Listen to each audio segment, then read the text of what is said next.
नमस्कार दोस्तों, मैं आपके लिए लेकर आया हूँ यूपीपीएससी 2020 के महत्वपूर्ण प्रश्नों का प्रश्न जो यूपीपीएससी 2020 में होने वाले आगामी एग्जाम में जो भी आने वाले हैं लेटेस्ट क्वेश्चन लेकर आया हूँ। तो पहला क्वेश्चन है आपका,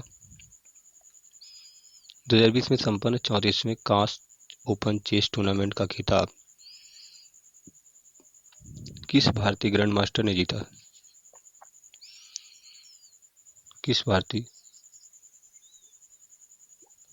भारतीय ग्रैंड मास्टर ने जीता है?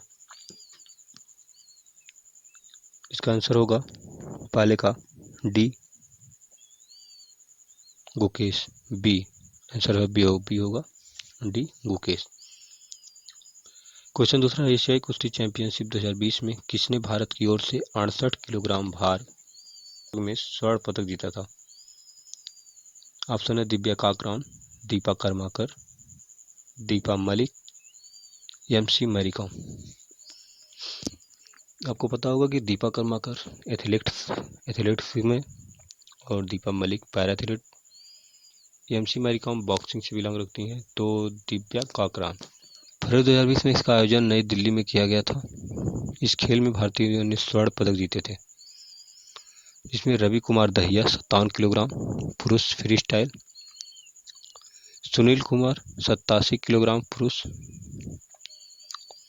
ग्रीक रोमन, पिंकी 55 किलोग्राम महिला फ्री स्टाइल, सरिता मोर 59 किलोग्राम महिला फ्री स्टाइल और जो दिव्या काकरन 68 किलोग्राम महिला फ्री स्टाइल में इन्होंने जीता था ये गोल्ड मेडल। ऑप्शन है आपका तीसरा। क्वेश्चन नंबर तीसरा है, 2020 में कितने व्यक्तियों को राजीव गांधी खेल रत्न पुरस्कार दिया गया था? 2020 में कितने व्यक्तियों को खेल रत्न पुरस्कार दिया गया था?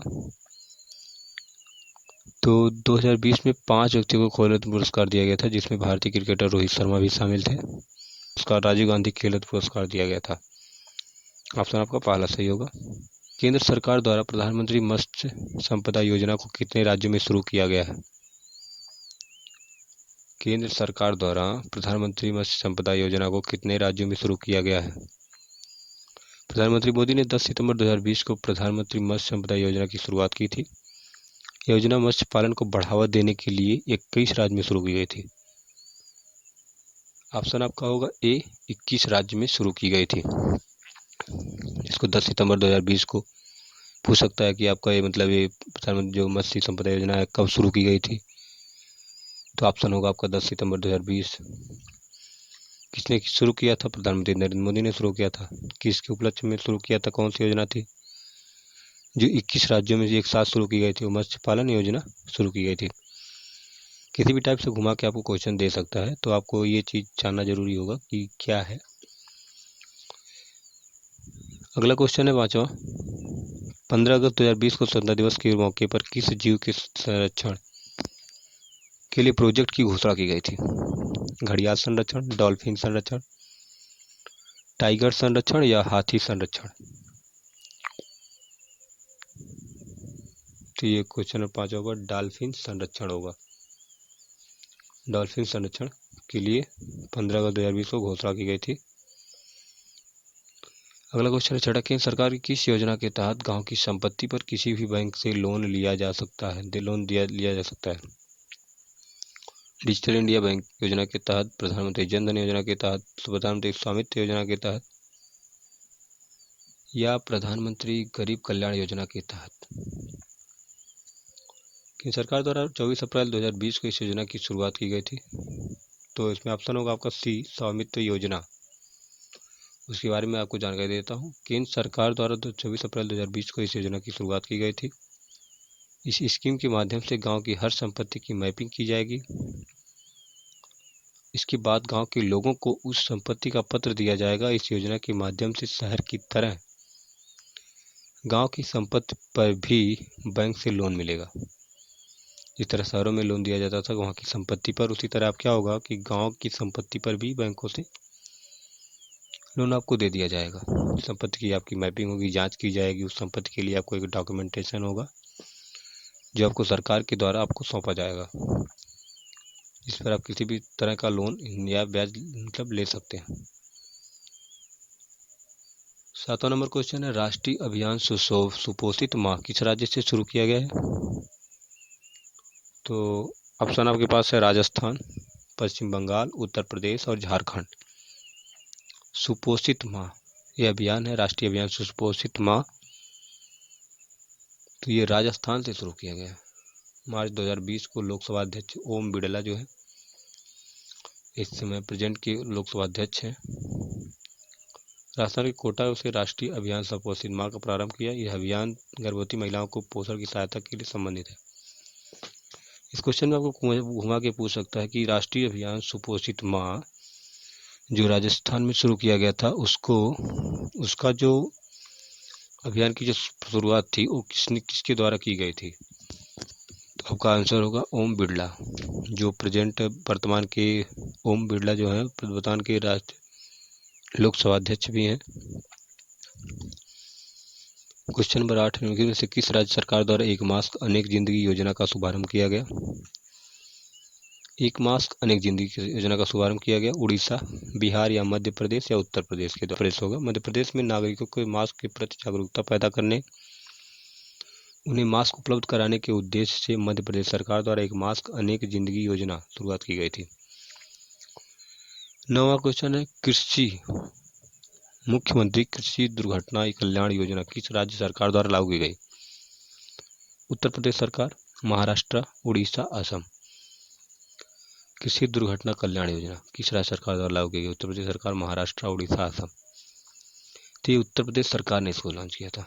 उत्तर प्रदेश के जो सीएम है, पूर्व सीएम इस समय है, उत्तर प्रदेश के सीएम है जो योगी आदित्यनाथ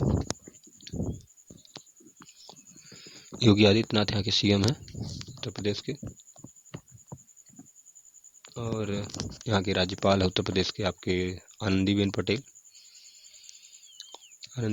राज्यपाल है। उत्तर प्रदेश के मुख्यमंत्री हैं योगी आदित्यनाथ। उत्तर प्रदेश सरकार के जो मुख्यमंत्री आदित्यनाथ जी के द्वारा कृषि दुर्घटना कल्याण योजना का शुभारंभ किया गया।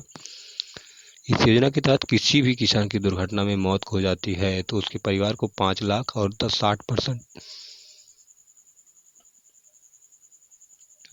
60% से अधिक दिव्यांगता के केस में 2 लाख की राशि दी जाती है।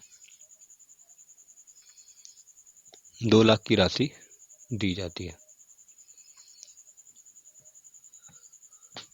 अगला क्वेश्चन होगा, इसमें से किसे मई 2020 में नाबार्ड का नया अध्यक्ष नियुक्त किया गया?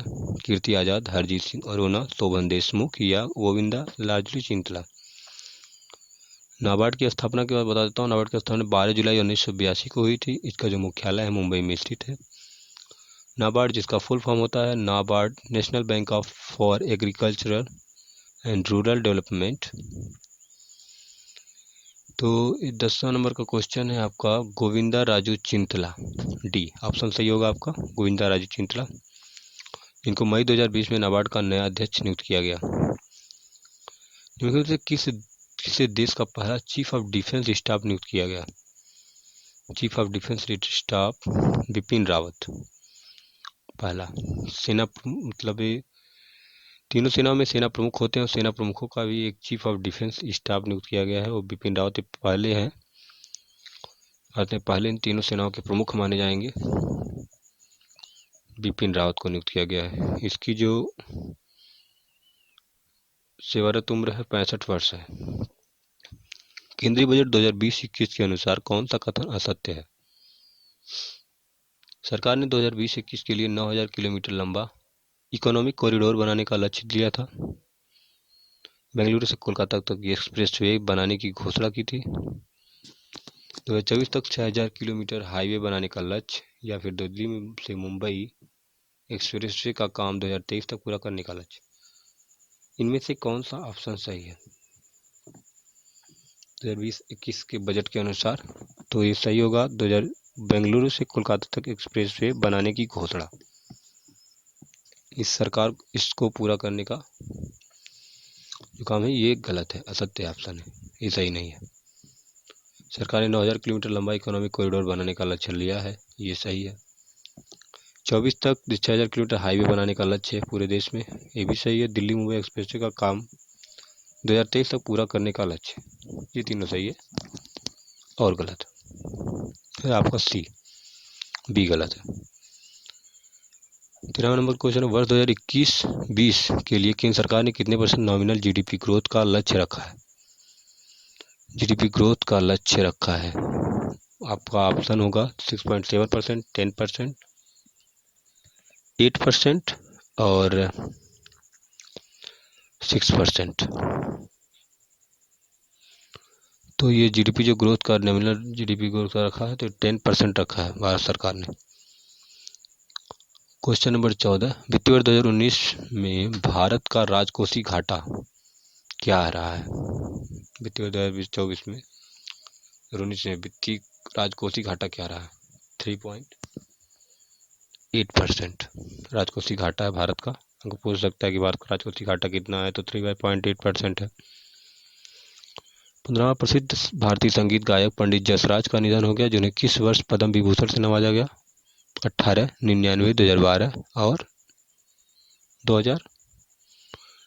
तो प्रधानमंत्री जो अटल बिहारी वाजपेयी थे, जो पूर्व प्रधानमंत्री अटल बिहारी वाजपेयी ने इन्हें रसराज की उपाधि दी थी, ये जसराज जी को रसराज, जसराज की जगह उन्होंने रसराज की उपाधि दी थी।